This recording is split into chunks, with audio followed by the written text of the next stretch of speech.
You are Locked On Trojans Postcast, part of Locked On Sports Los Angeles on the Locked On Podcast Network. Your team every day.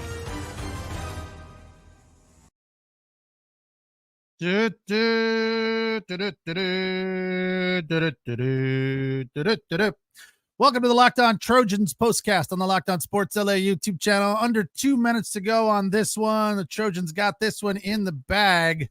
A come-from-behind win, another tale of two halves. You got to love that the Trojans have a completely different mindset in the second half. The first half of this game, I think we were all kind of going, what? Shaking our heads like this is not what we expected. The Trojans were 14-point favorites coming into this game, which, by the way, we'll talk about, a number that surprised me.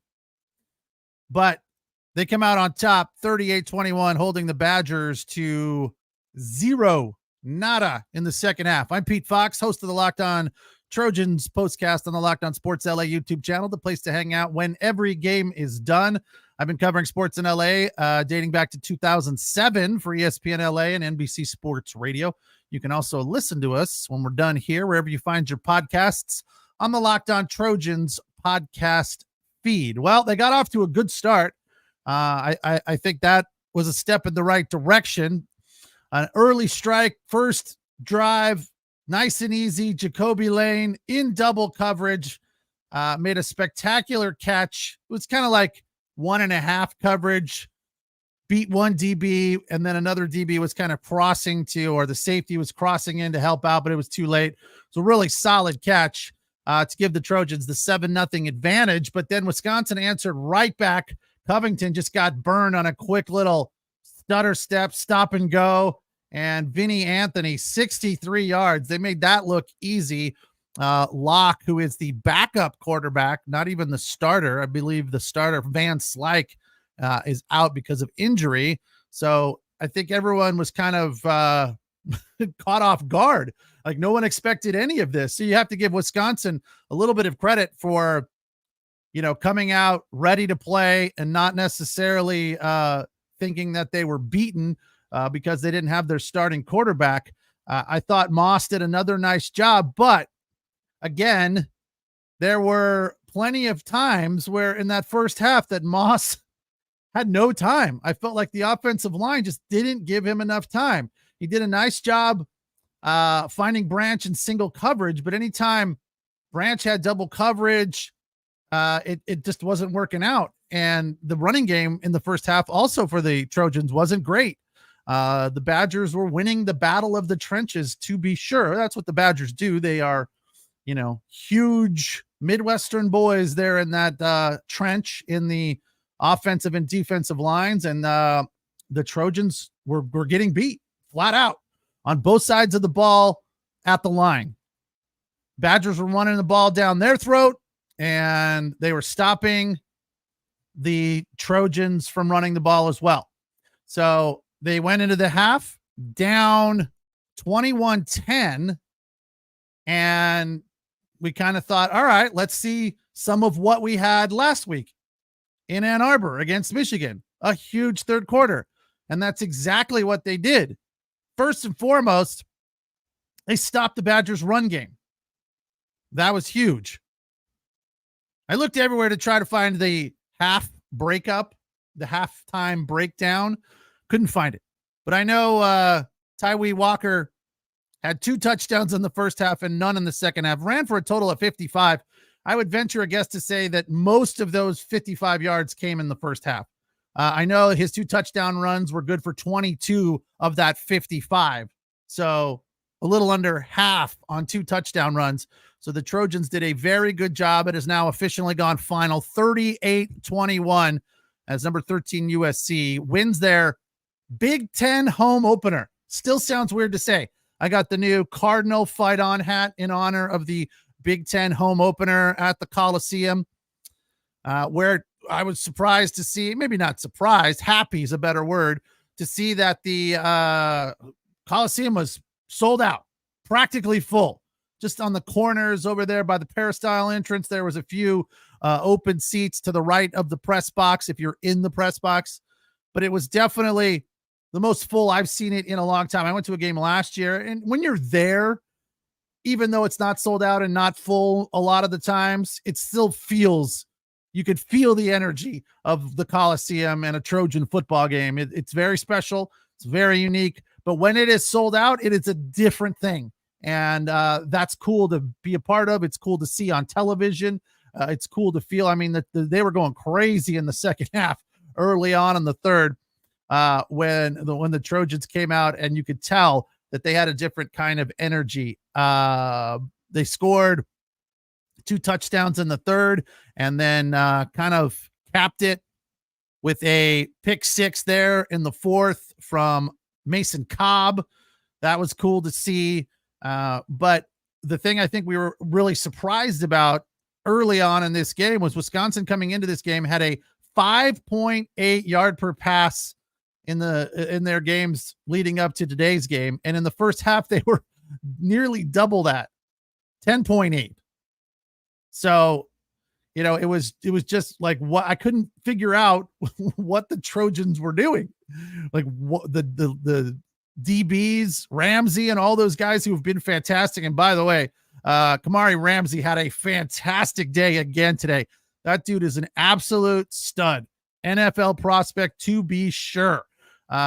Those guys were just getting beat, not all over the place. I don't want to say it was embarrassing, but they were not winning battles that you would expect them to win.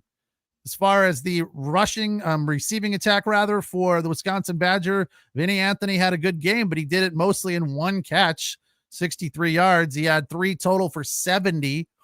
Bryson Green, 4 catches for 65 yards. Again, most of that in the second half. The fact that Trojans were able to come out and shut them down in the second half is a huge, dominant second half, as Craig very accurately points out. To answer your question, BC, I am not doing Dodgers tonight. I will be doing it tomorrow hopefully after the Chargers game. I don't know what time. Are the Dodgers playing at 1 tomorrow? I don't know. We'll have to look and see. So there could be a conflict tomorrow, but our plan is to do crossover tomorrow for the Dodgers regular season finale against the Rockies. So I will not be doing it. And I have to celebrate my wife's daughter, my stepdaughter's birthday, which was a few days back. So we're doing a little bit of late celebration. It's never too late to celebrate someone's birthday. It's never too late to celebrate a Trojans win either. 38-21. My friend Steve Mason from ESPN LA was at the game down on the field, came really close to a final score prediction. And I was kind of shaking my head a little bit in the first half, as I'm sure we all were. I did think the Trojans were going to win this game. I didn't think it would be a blowout like this. Mason predicted 42-20. So 38-21. That's pretty damn close. You got to give him a high five on that. That is a nice job predicting the final score. And if you had the Trojans plus 14, you win that one just barely. Just barely. I would not have taken that. I saw on a couple of different sites, people, making their prognostications about how they thought this game was going to go. They said Trojans money line and the under of 51. That would not have been a win. So the win was Trojans minus 14 plus the over. That was, if you came up with that one, congratulations. Good call there. Nice crucial runs in the first quarter, even though the Badgers defense was doing a good job of slowing down the run, where there's some some important crucial runs by Marks and Joyner late in the first quarter as they were starting to get a little bit of momentum. But then the end of the first quarter, Miller Moss throws an interception. That was the biggest part of this first half, ultimately for the Trojans. 3 turnovers. The fact that they come out on top with 3 turnovers, they fortunately got one back in the second half, turned that into a score, was big. But usually if you lose the you lose the interception / turnover battle, you lose the game more often than not. So the fact that they came out with a victory here is huge for them. 38-21. Miller Moss 30 of 45, 308, 3 touchdowns, 1 pick, and a near concussion. We'll get into his performance. I have some stats about his ability to move that I will share with you after the break. Some of you guys last week were like, Miller Moss is not very good after the Michigan loss, and I defended him. I will do it again today with some numbers and some opinions from the CBS broadcast team. I'm Pete Fox. This is the Locked On Dodgers and Trojans postcast on the Locked On Sports LA YouTube channel, the place to hang out when every game is done. You can also listen wherever you find your podcasts on the Locked On Trojans podcast feed. Today's episode of the Locked On Trojans postcast is brought to you by Robinhood Gold. Robinhood Gold. You don't need to be a silver spoon. You don't need to have a silver spoon, or you don't even need one at all to eat up the financial favors of the 1%. Robinhood Gold allows others to get the rates and perks usually reserved for high society. Now the resourceful individual with Robinhood Gold can earn a very liberal rate of 4.5% APY on uninvested cash. That's basically like your savings account in your investment portfolio. You're getting 4.5% on your cash that's just sitting there if you haven't invested it yet. And you can also receive, this is another huge benefit to Robinhood Gold, a 1% deposit bonus. Just for depositing money, they're giving you a bonus.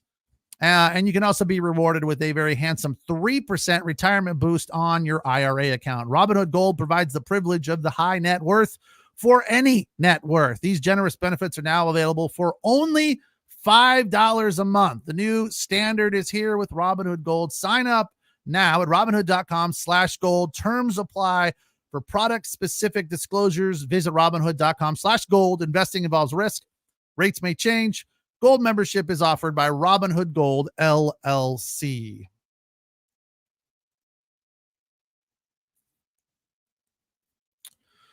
Trojans improved to 3-1, 1-1 in the Big Ten, keeping things on track.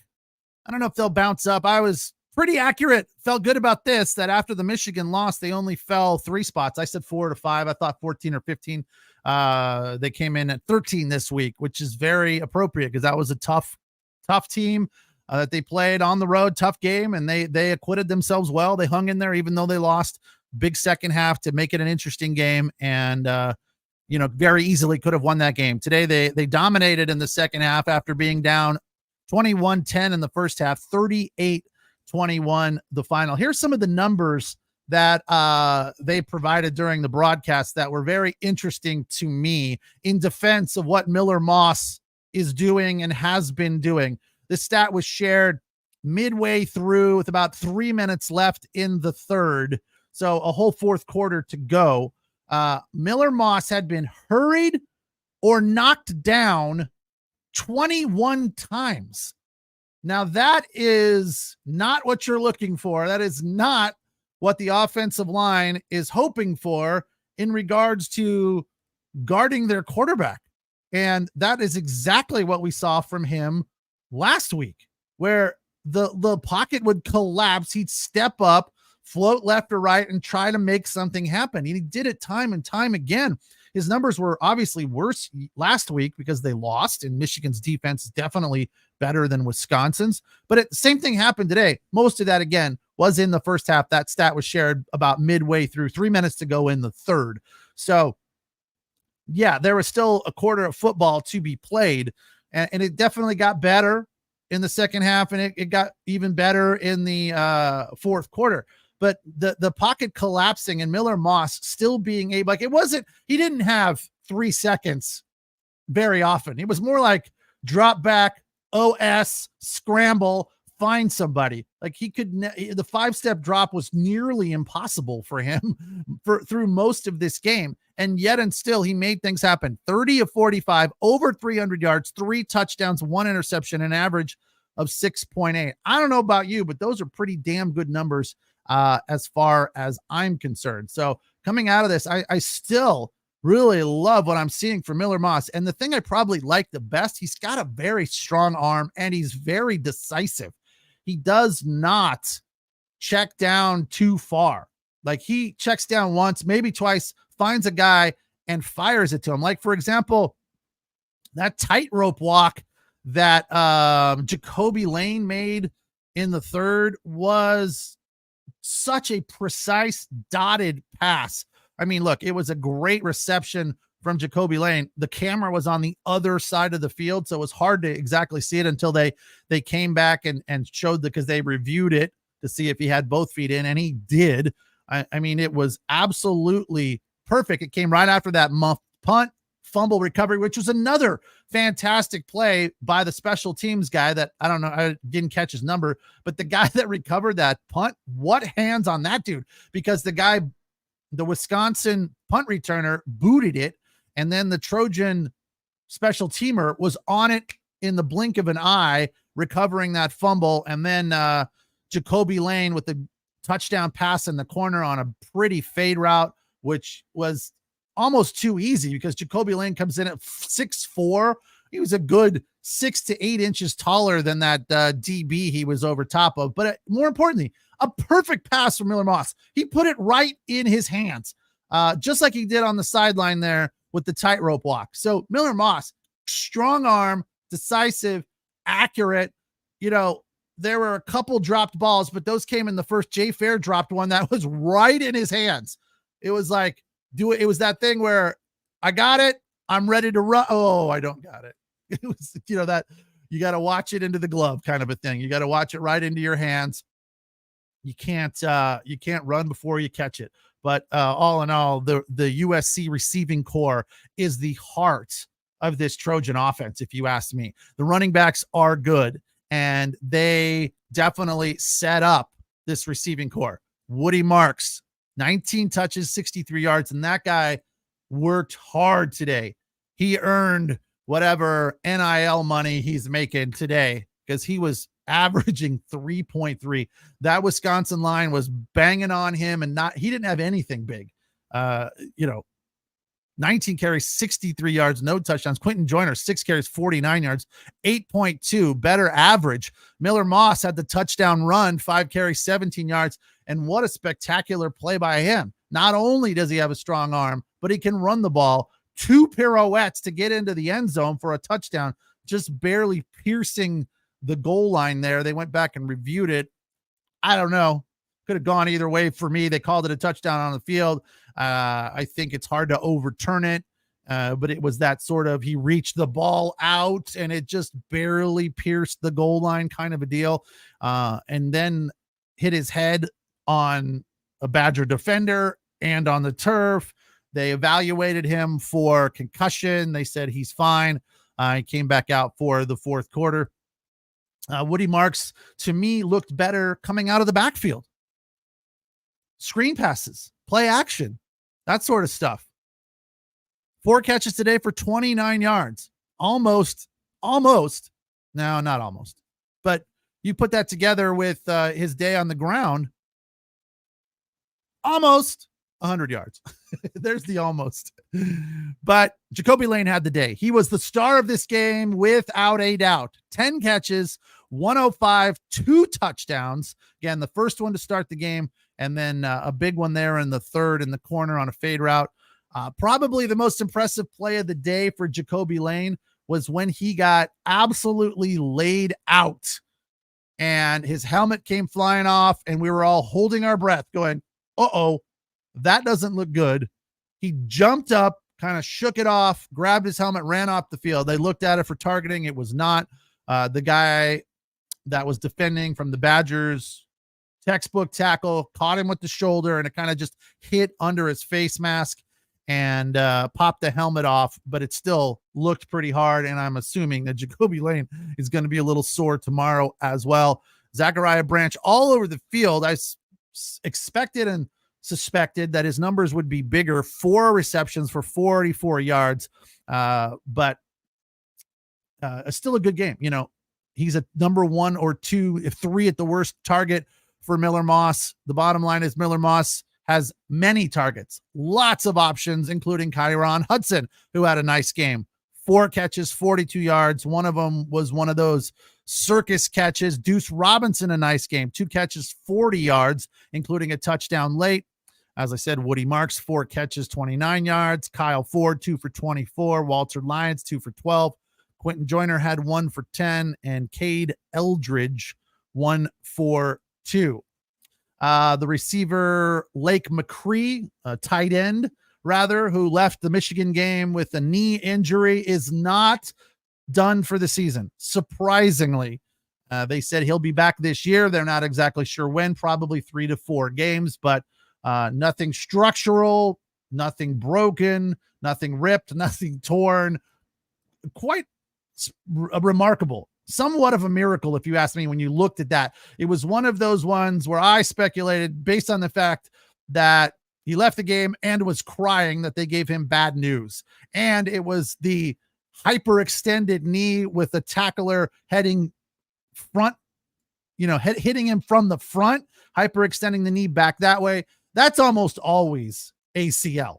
So the fact that it's not is huge for Lake McCree and the Trojans, because that's another big time target for Miller Moss that he loves to throw the ball to. But when you got Jacoby Lane, Zachariah Branch, Kyron Hudson, Deuce Robinson, and Woody Marks out of the backfield, you have an embarrassment of riches in that receiving room, and makes Miller Moss's job a whole lot easier. 38-21 the final, as the Trojans come from behind after trailing at the break 21-10. They win this one going away 38-21, beating the Badgers in their Big Ten Conference home opener. I'm Pete Fox. This is the Locked On Trojans postcast on the Locked On Sports LA YouTube channel, the place to hang out when every game is done. You can also listen wherever you find your podcasts on the Locked On Trojans podcast feed. Today's episode of the Locked On Trojans postcast is brought to you by FanDuel. Hey, NFL fans, you can start the season with a big return on FanDuel, America's #1 sports book. When you get a hunch in the middle of the game, you can check out the latest stats, view live play-by-play, and so much more with the same page where you make your bets. You'll get started with $200 in bonus bets guaranteed when you place your first bet. That's just a $5 wager. So download the FanDuel app or go to FanDuel.com to get started.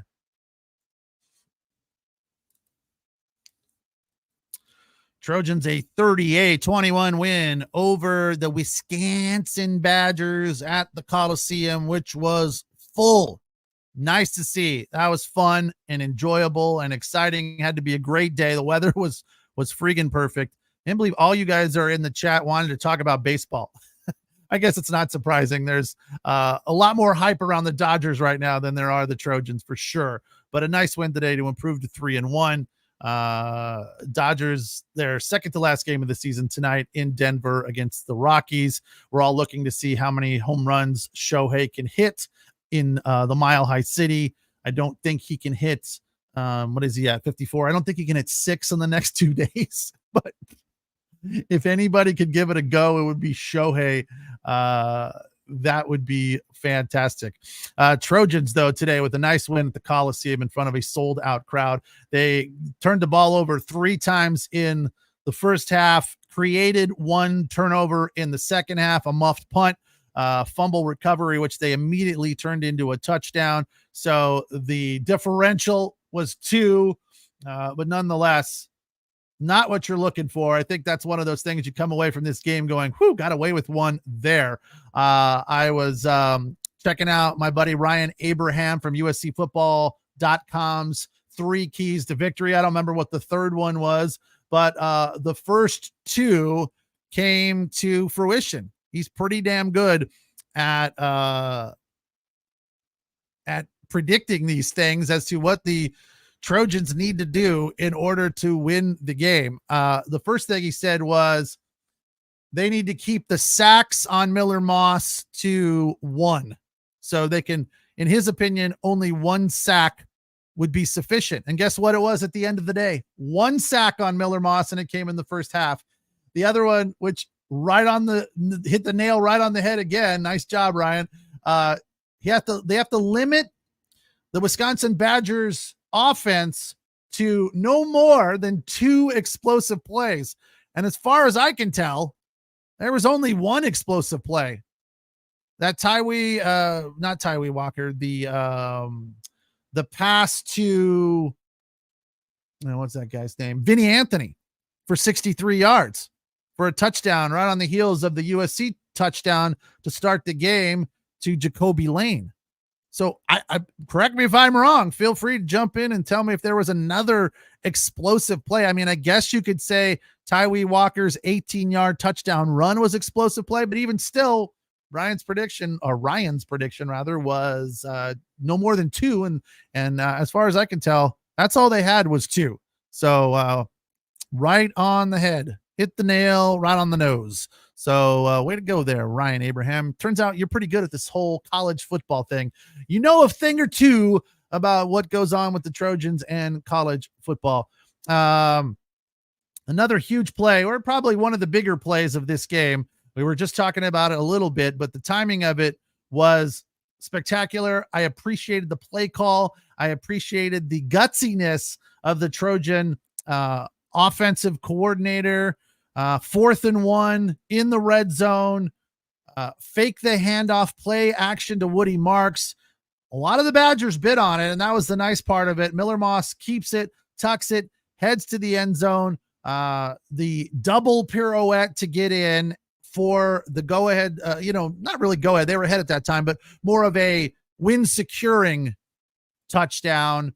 The pick 6 from Mason Cobb was more insurance than anything. There's no way that Wisconsin scoring no points in the second half was going to come back with 3 scores in like 5 or 6 minutes. That game was over at that point. From a defensive perspective, tip your cap to Kamari Ramsey. Heck of a game. Had a great tackle, laid out or laid that receiver out. He didn't lay out. He laid the receiver out there right at the end of the third quarter, but he was just all over the field. Another breath holding moment when he left the game for a second after what they thought could be I think it was a concussion, but wasn't out very long. Eric Gentry, a nice game as well.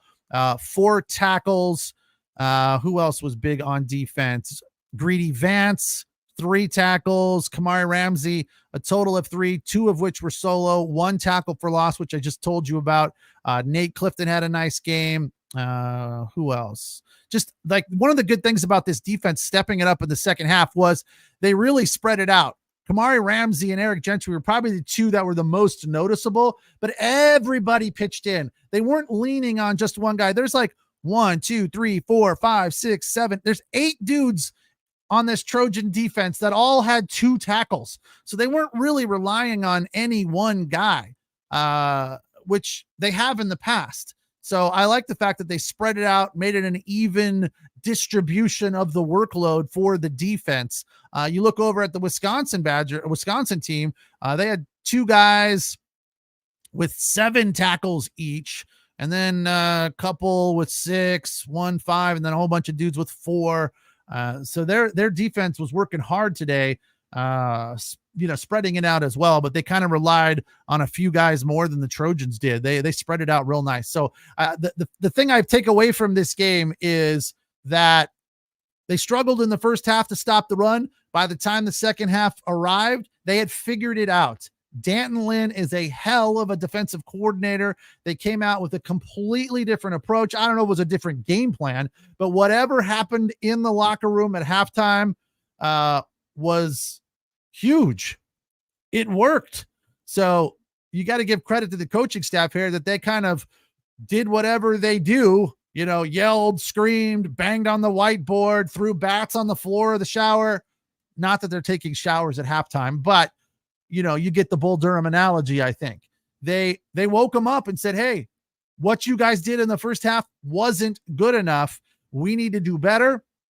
We need to improve, or we're going to lose this game. And give the Trojans credit that they came out in the second half and did improve dramatically, shutting the Badgers down to no points.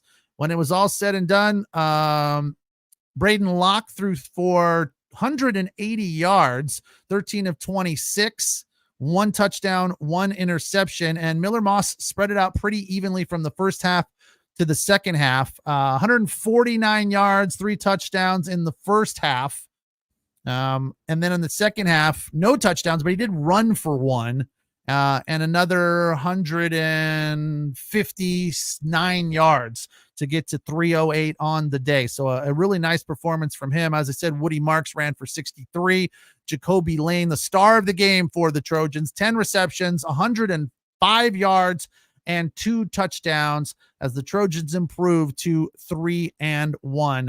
Next week, more Big Ten football for the Trojans as they will head off to face the Minnesota Golden Gophers on Saturday the 5th. Unfortunately, I feel like there is going to be a schedule conflict between that game and the Dodgers' first NLDS playoff game. So more than likely there will not be a Trojans postcast next week. Don't cry too hard. If you miss me at all, just jump on the Dodgers postcast because that's what we'll be doing a week from today. I'm Pete Fox, host of the Locked On Trojans postcast on the Locked On Sports LA YouTube channel, the place to hang out when every game is done. Thanks for watching. Thanks for listening. You can also download the podcast wherever you find your podcast on the Locked On Trojans podcast feed. Have a good night. We'll talk Chargers and hopefully Dodgers tomorrow. Take care.